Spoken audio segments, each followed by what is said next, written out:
ঘেট্টুরে, একটা জিনিস লক্ষ্য করেছিস? কি জিনিস ফেলু ভাই? টিভিতে যত গায়ে মাখা সাবান, শ্যাম্পুর অ্যাডভার্টাইজ গুলো সব মেয়েদেরকে দিয়েই করানো হয়। কেন আমরা ছেলেরা কি গায়ে সাবান মাখি না, শ্যাম্পু মাখি না? তারপরে মুখে মাখা ক্রিম আর ফেস ওয়াশের প্যাকেটের উপরেও শুধু মেয়েদেরই ছবি থাকে। কেন আমাদের ছেলেদের কি কোনো মুখ নেই? আমরা কি ক্রিম টিম কিছু মাখি না? আমরা কি ফেস ওয়াশ দিয়ে মুখ ধুই না? তাহলে আমাদের ছেলেদের ছবি দেওয়া হয় না কেন?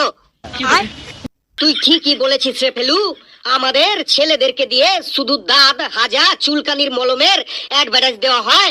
কেন মেয়েদের কি কোনো দাঁত হাজা চুলকানি হয় না? আমিও তোদের সাথে একদম একমত। দেখবি যত গ্যাস, অম্বল, বুক জ্বালা, কোষ্ঠকাঠিন্য, তারপরে পাইলস, আমাশা, এই সবের ওষুধের অ্যাডভার্টাইজ শুধু ছেলেদেরকে দিয়েই করানো হয়। কেন মেয়েদের কি কোনো গ্যাস হয় না, অম্বল হয় না, বুক জ্বালা হয় না? মেয়েদের কি কোনো পাইলস হয় না, আমাশা হয় না? ওইগুলো কি শুধু ছেলেদেরই হয়? কার কার কার আবার আমাশা হলো? স্যার, ওই ঘেটুর আমাশা হয়েছে। না স্যার, আমার আমাশা হয়নি। মিথ্যে কথা বলিস না ঘেটু, তোকে দেখেই আমাশা রুগী মনে হয়। সত্যি স্যার, আমার কোনো আমাশা নেই। আমি পায়খানায় ঢোকার 3 মিনিটের মধ্যেই সব কাজ শেষ করে হাত ধুয়ে বেরিয়ে আসি। মুখে লাগাম দে ঘেটু, আর তোরা সবাই চুপচাপ বসে পড়। লেবু আবার আজকেও লেট, তাই না? আসুকো আজ, তারপর দেখ আমি ওকে কি করি। এ ফেলু, ফেলু রে, আরে দরজা খুলে দেখ, তোদের লেবু এসেছে। লেবু ব্রাদার দরজার সামনে নাচতে লেগেছে। ঘেটু, ঘেটু রে, আরে দরজা খুলে দেখ, তোদের লেবু এসেছে। লেবু ভাই দরজার সামনে গাইতে লেগেছে। পেচি, পেচি রে, আরে দরজা খুলে দেখ, তোর লেবু এসেছে। লেবু সোনা দরজার সামনে বসে পড়েছে। কি ব্যাপার, কেউ সারা শব্দ দিচ্ছে না কেন?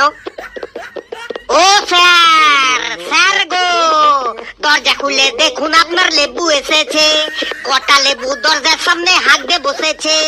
দরজা খুলে দেখুন আপনার লেবু এসেছে। কটা লেবু দরজার সামনে হাত দিয়ে বসেছে। কটা লেবু দরজার সামনে হাত দিয়ে বসেছে। আরে কটা লেবু দরজার সামনে হাত দিয়ে বসেছে।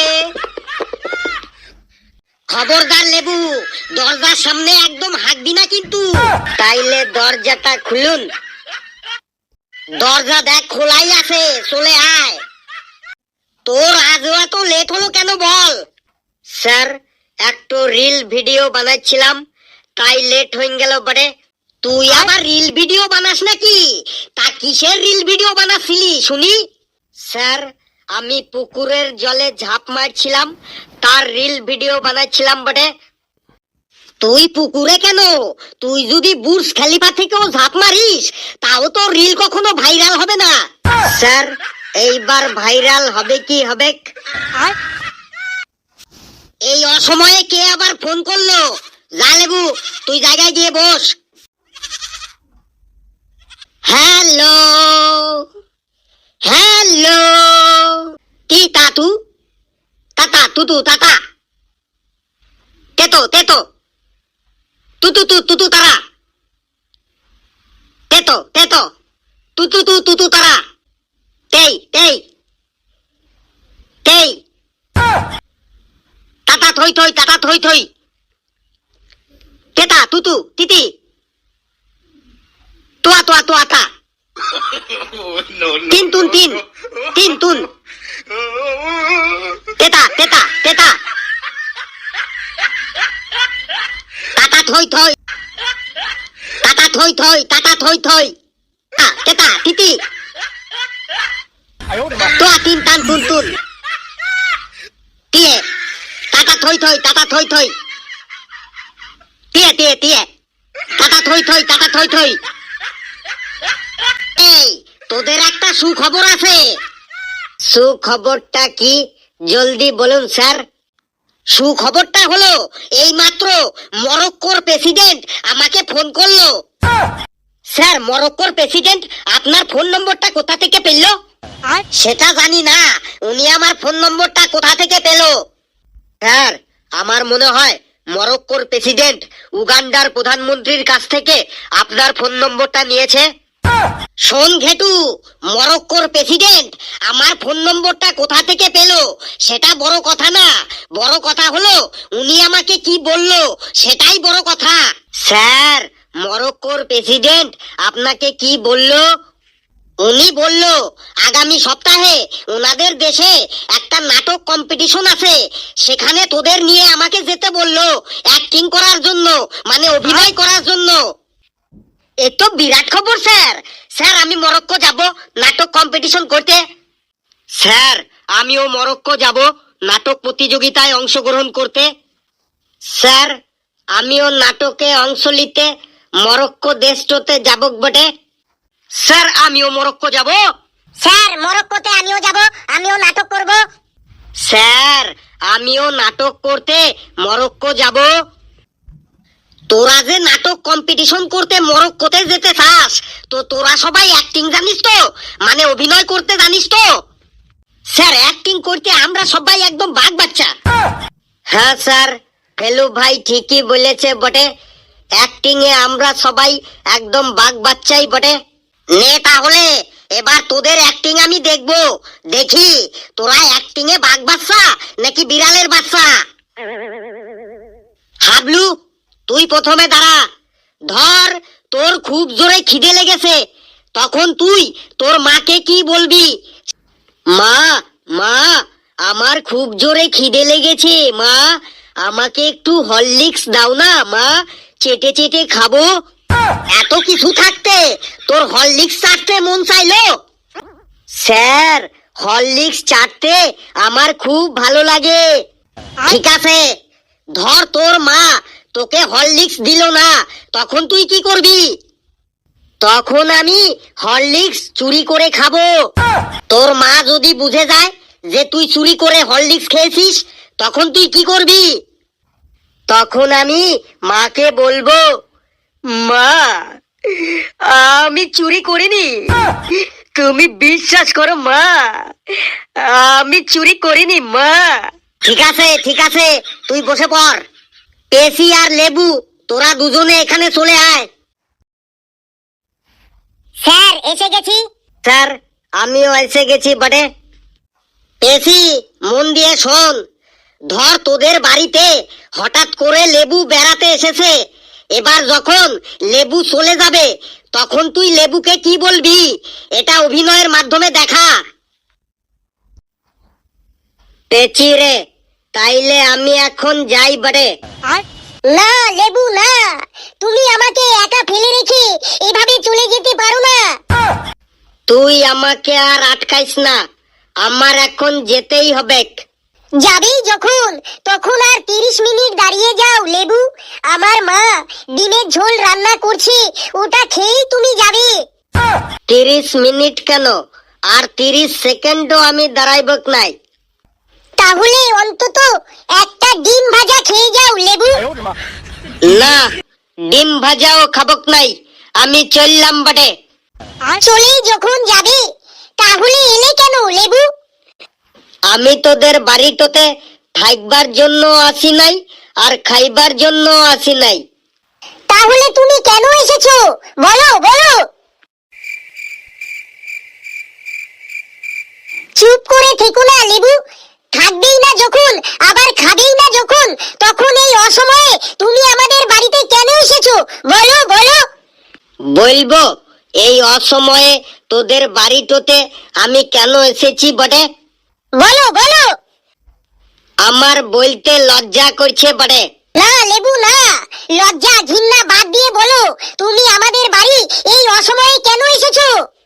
বলছি তাইলে, আসলে তোদের বাড়িটোর সামনে দিয়ে যাচ্ছিলাম, তখন আমার খুব জোরে হাগা পেঙ্গেছিল, তাই তোদের বাড়িটোতে আমি হাইডে এসেছিলাম। হাগাটো হয়ে গেছে, এইবার আমি যাচ্ছি বটে। না লেবু না, তুমি যেও না লেবু। কানের গোড়ায় বেশি পকর পকর করিস না তো, আমি যাচ্ছি বটে। আবার যদি কখনো হাগা লাগে তখন আবার আসবক। যেও না, দাঁড়াও লেবু, যেও না, দাঁড়াও লেবু, তুমি যদি চলে যাবে ডিম ভাত খেয়ে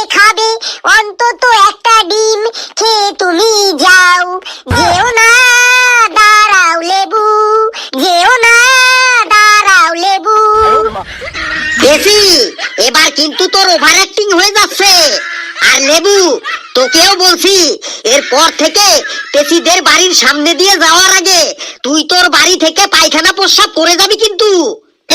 এবার কালু একটা ডায়লগ বল দেখি, তুই কেমন অ্যাক্টিং পারিস দেখি। বলছি স্যার, মারবো এখানে, লাশ পড়বে বাগানে। ওটা বাগানে হবে না, ওটা শ্মশানে হবে, শ্মশানে। ঠিক আছে স্যার, মারবো এখানে, লাশ পড়বে শ্মশানে। তুই এটা কিভাবে বলছিস, মারবো এখানে, লাশ পড়বে শ্মশানে? এটা কি কোনো ডায়লগ বলার ভঙ্গি হলো?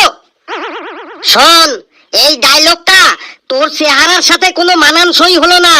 তোর চেহারার সাথে মানানসই হয় এমন একটা ডায়লগ বল। স্যার বলছি, আরে পাগলা, বউ হারালে বউ পাওয়া যায় রে, কিন্তু মা হারালে মা পাওয়া যায় না রে। শোন, বর্তমান যুগে পকেটে টাকা থাকলে বউ হারালেও বউ পাওয়া যায়, আবার মা হারালেও মা পাওয়া যায়। তুই চুপচাপ বসে পড়। এবার ঘেটুর পালা। ঘেটু, তুই ডায়লগ বল দেখি কেমন অ্যাক্টিং করতে পারিস। বলছি স্যার, বিশু, বিশু, আমার নাম ভয়ঙ্কর বিশু। পানি ডুবাইয়া মারে, আগুন পুরাইয়া মারে, আর এই বিশু কেরাবেরা কেরাবেরা কেরাবেরা কইরা মারে। তুই কি এখানে মস্তানি করতে এসেছিস ঘেটু? না স্যার, এটা ভয়ঙ্কর বিশু সিনেমায় দ্বীপ জলের ডায়লগ ছিল। নে, এবার তুই অন্য ডায়লগ বল। তুফান বছরে এক আধবার আসে, আর যখন আসে তখন সবাই ফাঁসে, কেউ বাদ যায় না। এর পরের বার যখন বাড়ি থেকে বেরোবি, তোর স্ত্রীকে বলবি নুন আর শুকনো লঙ্কা পুড়িয়ে তোর পা থেকে মাথা অবধি যেন ঘুরিয়ে দেয়। কারণ প্রোটেকশন না নিয়ে তুফানের সামনে পড়লে উড়ে গিয়ে কোন ভাগারে পড়বি শকুনেও খুঁজে পাবে না। একদম 2 নম্বরই মাল। আবার তুই মস্তানির ডায়লগ বলছিস? তুই এই সব কার ডায়লগ বলছিস? বারুদ, ব্লাডি বারুদ, হেক্কার বারুদ, লাতখোর বারুদ, এই শহরের সব থেকে বড় গুন্ডা, deputy superintendent of police Barunoday Basak. আমার এক কথা 100 কথার সমান। থাক থাক, তুই এবার বস। তোর ডায়লগ শুনে আমার প্রেসার বেড়ে যাচ্ছে। এই জিল্লু, মাল দে। এই কেরে কেরে? স্যার, আমি একটা ডায়লগ বললাম বটে। লেবু, তোকে আর ডায়লগ বলতে হবে না। নে, এবার ফেলুর পালা। ফেলু, তুই দাঁড়া, তুই ডায়লগ বল দেখি তুই কেমন অ্যাক্টিং করতে পারিস। স্যার বলছি, বন্ধুগণ, আমি সেদিন গিয়েছিলাম দাসপাড়ার পটাই দাসের বাড়ি। গিয়ে দেখি পটাই দাসের মেয়েটা হারিকেনের আলোতে পড়াশোনা করছে। স্বাধীনতার 50 বছর পরেও একটা মেয়ে কেন হারিকেনের আলোতে পড়াশোনা করছে? জবাব চাইবেন না? জবাব চাইবেন না আপনারা? তারপরে আমি সেদিন গিয়েছিলাম গামলাপাড়ার তেঁতুল গামলার বাড়িতে। গিয়ে দেখি তেঁতুল গামলার বাড়িটা মাটির ঘর আর উপরে টালির চাল। স্বাধীনতার 50 বছর পরেও একটা মানুষের কি করে মাটির ঘর আর টালির চাল থাকে? জবাব চাইবেন না? জবাব চাইবেন না আপনারা? তারপরে আমি সেদিন দেখলাম ফুটানি পাড়ার লবণ ফুটানি হেঁটে হেঁটে বাজারে যাচ্ছে। স্বাধীনতার 50 বছর পরেও একটা লোক কেন হেঁটে হেঁটে বাজারে যাচ্ছে? জবাব চাইবেন না? জবাব চাইবেন না আপনারা? তাই বন্ধুগণ, আমি যদি ক্ষমতায় আসি তাহলে আর কাউকে হারিকেনের আলোতে পড়তে হবে না। সবার বাড়িতে বালতি বালতি বিদ্যুৎ পাঠিয়ে দেবো, সবাই বিদ্যুতের আলোতেই পড়বে। বন্ধুগণ, আমি যদি ক্ষমতায় আসি তাহলে আর কাউকে মাটির ঘরে থাকতে হবে না। আমি সবাইকে একটা করে বাংলো বাড়ি বানিয়ে দেবো। আমি যদি ক্ষমতায় আসি তাহলে কাউকে আর হেঁটে হেঁটে বাজারে যেতে হবে না। সবাইকে একটা করে BMW গাড়ি কিনে দেবো। এই তুই থাম থাম, তুই তো এইগুলো সব নেতাদের মতো ডায়লগ দিচ্ছিস। হ্যাঁ স্যার, এখনকার যুগে সব থেকে বড় অভিনেতা মানে অ্যাক্টর তো নেতারাই, তাই আমি নেতাদের মতো অ্যাক্টিং করলাম। ঠিক আছে ঠিক আছে, তোরা এবার বস, আমি মরক্কো যাওয়ার টিকিট কাটতে যাই।